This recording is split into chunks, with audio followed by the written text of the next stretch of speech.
Bonjour, alors je me présente, Nathalie Schran-Girma, je suis animatrice sur France Télévisions, sur France 2 dans Télématin, et donc je suis ravie et honorée donc, de présenter ce talk intitulé Les entreprises du patrimoine vivant, des savoir-faire d'exception recherchés à l'international. Alors quel est donc ce label exigeant, prestigieux, unique en son genre qui participe au rayonnement de la France à l'étranger? Quels sont ses critères de sélection? De quelle façon permet-il à des entreprises détentrices de savoir-faire rares et précieux de pouvoir se déployer à l'international? Pourquoi est-il si apprécié des architectes d'intérieur, des décorateurs en France et à l'étranger? Eh bien, on en parle tout de suite avec Hélène Lempereur, architecte décoratrice d'intérieur, enfin, on va plutôt dire architecte décorateur d'intérieur, parce que vous travaillez donc en binôme avec Olivier Lempereur. Vous avez été formé chez notamment André Poutman, grand nom du design. Depuis 20 ans, vous faites partie des décorateurs qui signent les plus beaux chantiers de rénovation d'hôtels particuliers en France, en Belgique, à Londres. Enfin, votre cabinet est à cheval entre Bruxelles et Paris. D'ailleurs, il y a un très beau livre qui rassemble le travail de Olivier et Hélène Lempereur, qui est d'ailleurs vendu ici à Maison et Objets. Et justement, il est temps d'arriver au couple de décorateurs Olivier et Hélène Lempereur, qui font régulièrement appel à ces entreprises du patrimoine vivant. Hélène Lempereur, est-ce que vous pouvez justement déjà nous présenter votre couple, qui fait quoi? Parce que vous travaillez toujours en binôme sur tous les projets. Alors bonjour, effectivement, nous sommes un binôme qui travaillons ensemble depuis 20 ans, donc il y a une certaine habitude. Nous sommes assez indissociables, donc en fait il y a une partie qui assure mon mari, qui est la partie architecture et dessin, et ma partie qui est celle de tout ce qui est matériaux et recherche d'artisans d'exception. Donc en fait l'un dessine, l'autre colorie, c'est vraiment notre philosophie. Je voudrais rebondir sur ce que vous disiez quand on découvre PV, en tout cas c'est mon cas, lors d'un salon ici à Paris. En 20 ans, j'ai accumulé beaucoup d'adresses, bien évidemment, avec des artisans exceptionnels. Et en venant à ce salon, je venais chercher la rareté, parce qu'en fait, notre métier est aussi fait pour découvrir et faire découvrir à nos clients des matières, des artisans, des savoir-faire qu'ils n'ont pas l'habitude de trouver par eux-mêmes, ou simplement parce que ces artisans, comme vous le disiez, c'est peut-être une ou deux personnes dans un atelier qui n'a surtout pas envie de sortir, qui est très bien derrière son métier d'ouvrage. Donc voilà, notre métier, c'est vraiment de faire découvrir ces artisans. Alors, on va déjà voir quelques projets emblématiques sur lesquels vous avez travaillé, notamment la maison Pierre Hermé. Voilà, donc Pierre Hermé, on peut dire que c'est un artisan. Je ne sais pas s'il est labellisé. Absolument, absolument. Voilà, c'est vraiment... Il est labellisé EPV. C'est des partenariats d'histoire. Quand on travaille avec une grande maison et un grand homme comme Pierre Hermé, vous imaginez bien que l'histoire doit s'écrire, on va aller dans son atelier, on va aller découvrir la matière première, qui est donc la gourmandise. Et nous, on va devoir écrire une histoire sur cette gourmandise. Donc on va devoir l'étayer avec de la couleur. On sait tous que Pierre Hermé, ses macarons sont hallucinants. Et quand on découvre dans son atelier tous ces pots avec ces pigments, qui sont des pigments très très colorés, et bien effectivement, on n'a juste qu'une envie, c'est de faire appel à un maître verrier qui va exprimer cette couleur dans ses boutiques. Et ça a été notre démarche. Il y a le chocolat que l'on retrouve sur les murs. Il faut les trouver, ces artisans qui sont capables de répondre à une demande très précise. À une demande très précise, à un ADN de marque, parce que ce n'est pas n'importe quelle marque. Il ne faut pas se tromper. Il faut savoir que Macarons et Chocolat existe depuis plus de 10 ans avec le même concept. Donc on n'a pas de droit à l'erreur, mais c'est surtout un parcours ensemble qui est d'une richesse hallucinante entre le prescripteur et l'artisan qui va mettre en musique. Oui, et une chose qui est très importante dans votre travail, c'est effectivement le client est très important du début à la fin. Il y a une discussion qui se met en place, donc les choses les plus personnelles, vous essayez de les intégrer dans le travail. Donc c'est vrai que parfois, j'imagine qu'il y a des demandes presque irréalisables. Donc il faut toujours trouver vraiment l'artisan d'exception qui va être capable de le faire. Alors, c'est très vrai pour le résidentiel, le privé. Regardez, on a une maison là, à Knock en Belgique, une très belle maison. À Knock en Belgique, où effectivement, je vais vous raconter juste l'histoire avec Lison de Caunes, donc, qui crée la marqueterie de paille. Alors, on va montrer peut-être ce qu'elle fait du coup. On va avancer un petit peu les slides, c'est pas très grave. Lison de Caunes, qui est EPV également. Hop. Oui, c'est une très belle entreprise Voilà, d'ailleurs, vous Lison l'avez. de Caunes. Oui. Lison de Caunes. Donc Lison de Caunes, c'est quand même quelqu'un qui a fait un parcours très classique. La marqueterie de paille, c'est quand même très classique. Et là aussi, notre métier d'architecte décorateur, c'est d'aller chercher les artisans et de les faire sortir de leur domaine de confiance.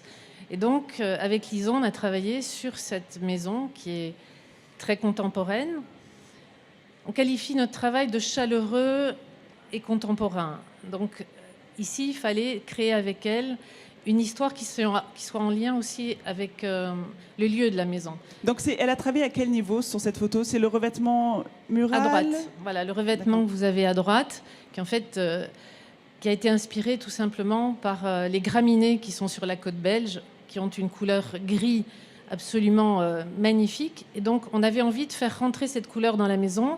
Et l'artisan que nous avons trouvé, que nous avons cherché, a répondu parfaitement à cette demande. Alors là, effectivement, le client est complètement sous le charme parce que non seulement il a quelque chose qui est unique, qui répond à la région aussi, à l'endroit où se trouve la maison, et puis après notre dessin qui fait aussi qu'on peut mettre en œuvre avec les artisans des choses exceptionnelles. Donc, Lison de Caunes travaille donc la paille de seigle de Bourgogne La notamment. marqueterie de paille. Donc elle utilise vraiment des matériaux rustiques pour en faire quelque chose de très contemporain.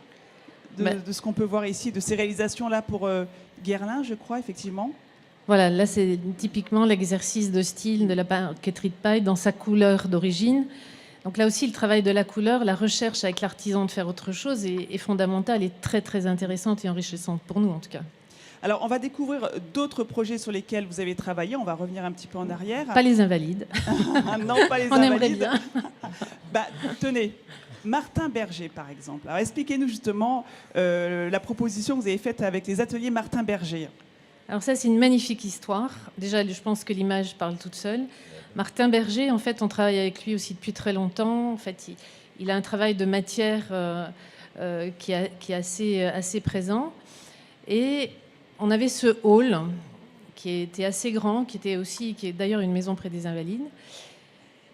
Et là, de nouveau, toute l'histoire vient du fait que le commanditaire voulait quelque chose d'exceptionnel, mais n'avait pas forcément ni les moyens ni la culture de mettre une œuvre d'art, ce qui aurait été l'exercice le plus facile. C'était effectivement d'aller choisir une œuvre d'art.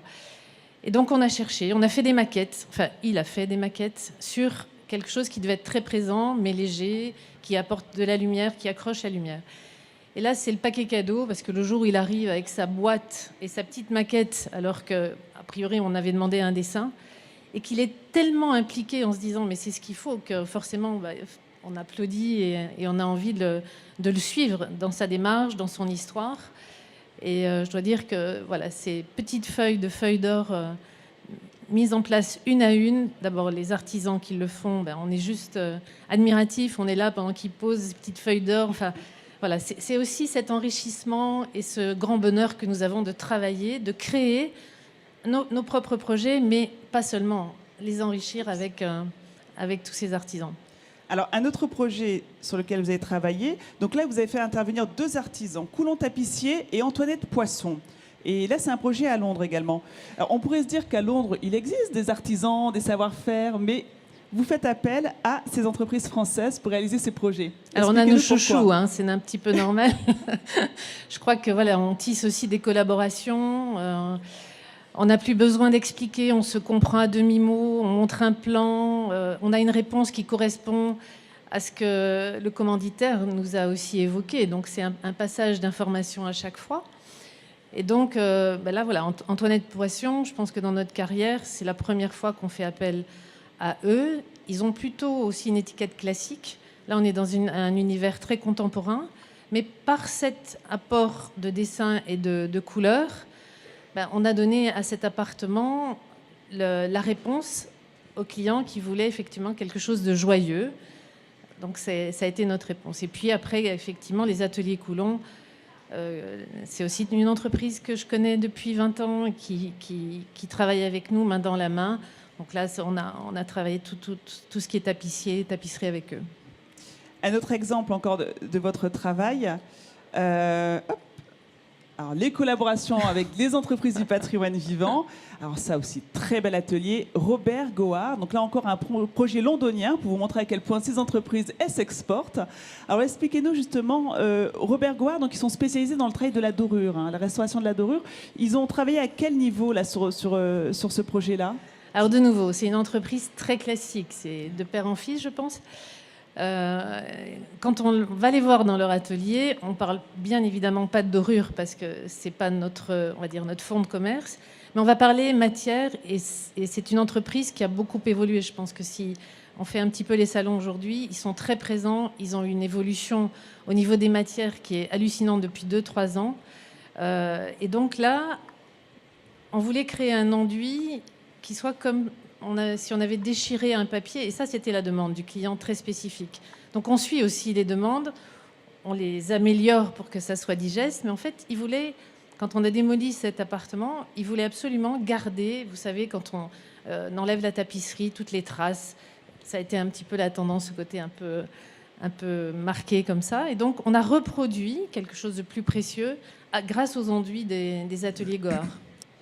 Oui, et puis j'ajouterais que ce sont aussi des maisons qui ont encore envie de former d'autres artisans. La transmission également. Et chez Goard, voilà, moi j'ai rencontré un monsieur qui aurait déjà dû être en retraite depuis très longtemps, et il venait toujours parce qu'il disait il faut que je transmette, je ne peux pas partir de cette entreprise. Donc ça aussi, c'est l'artisanat français tel qu'on se l'imagine, c'est transmettre ce savoir-faire exceptionnel. Alors justement, votre signature, c'est également cette richesse en termes de matière artisanale que vous travaillez. Vous êtes toujours à l'affût, vous le disiez, du prochain artisan à rentrer dans votre voilà, dans votre réseau, dans votre carnet d'adresses, qui va vous épater par son savoir-faire. Alors, vous travaillez comme ça, voilà. Vous voyez, il y a des planches. Alors, c'est pour donner une couleur, une tonalité, une résonance du projet sur lequel vous travaillez. En fait, c'est la première étape, on va dire, d'un projet global. C'est-à-dire qu'à ce stade-là, quand les plans sont déjà avancés, on va présenter aux commanditaires des planches qui correspondent bien sûr au lieu, mais aussi pour avoir des réactions sur des ambiances. Donc ça, on va dire que c'est une ambiance claire. Et puis, en même temps, on va présenter des associations d'autres matériaux, une ambiance foncée. Je prendrais comme parallèle la grande cuisine. En fait, voilà, quand on arrive dans un restaurant et qu'on vous présente une assiette, il y a des couleurs, il y a des saveurs qui évoquent tout de suite, avant même de goûter. Et notre métier, c'est ça. C'est aussi de créer des réactions et des envies et d'aller au-delà. Parce qu'il y a des choses, bien évidemment, que les gens ne connaissent pas. Ils vont se dire qu'est-ce que c'est que ce cuir tressé, par exemple. Il y a du textile, il y a des matériaux mi-organiques, mi-minéraux, du nacre. Enfin, effectivement, il y a plein de choses à représenter sur ces planches. Donc ça crée des questions, ça crée des échanges, ça crée des envies. On est des vendeurs de rêves quand même.